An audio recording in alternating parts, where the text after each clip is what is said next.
Hey folks, this is Dave Gleason. I'm head coach here at Athletic Revolution, just south of Boston, Massachusetts. And I wanted to talk to you today about what I would consider a youth fitness myth.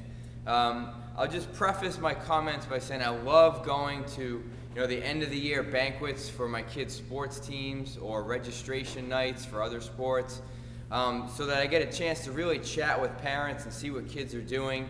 What kind of schedules they have, what sports they're involved in, what type of conditioning classes or strength and conditioning programs they're enrolled in over the summer.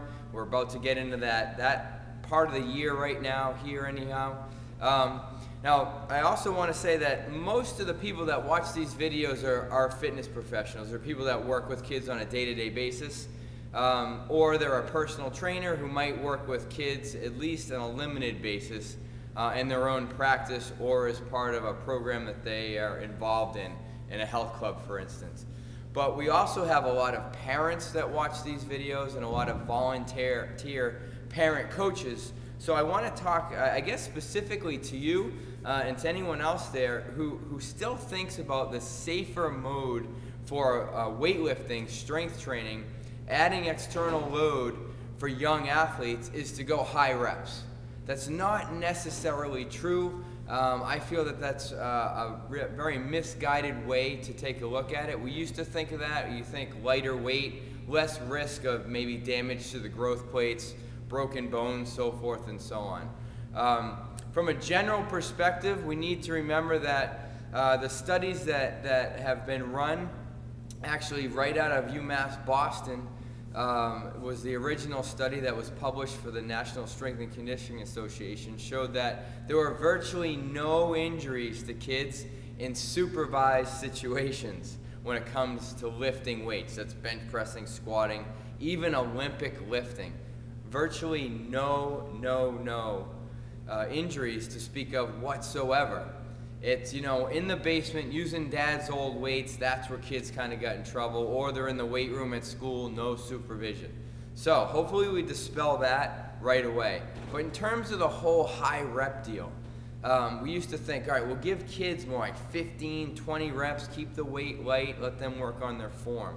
Here's the deal though, if we look at what's called the neural metabolic continuum, we're really starting to work the kids more from a metabolic standpoint more than a neural standpoint.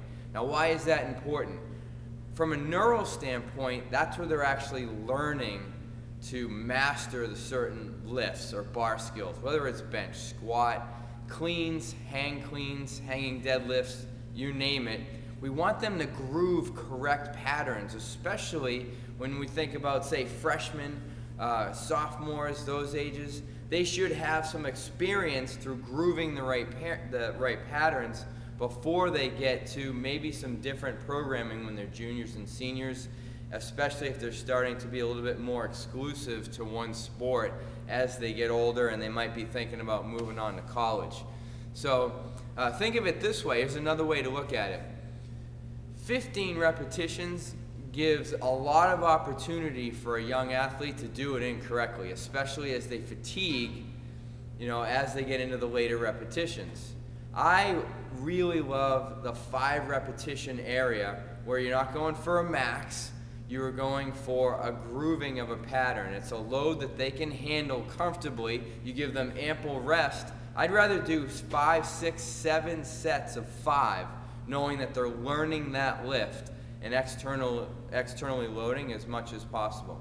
The other thing that we'll do, especially with athletes really of all ages that are lifting weights, so 14 and up, I use this with my pro athletes, we'll link exercises together to make these complex exercises that are very athletic, and then we can also limit the amount of weight or external load to the weakest lift in the series. Here's an example for you.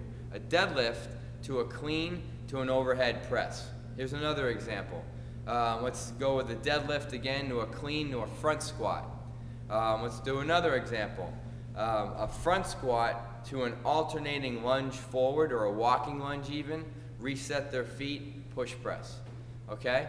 Think about the limiting exercise in each one in terms of load. All right, many times it'll be the clean, it'll be the overhead press. That's your working weight. All right, 1 or 2 repetitions for each. Repeat that 3 times. They're going to get a great workout. They're going to be able to groove patterns. You're going to be able to teach the movement patterns more effectively. So just please keep that in mind.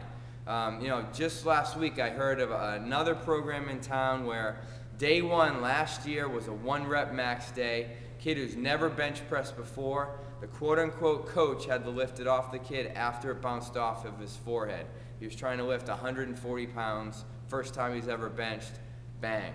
We're lucky this kid didn't get seriously injured. Programs at home.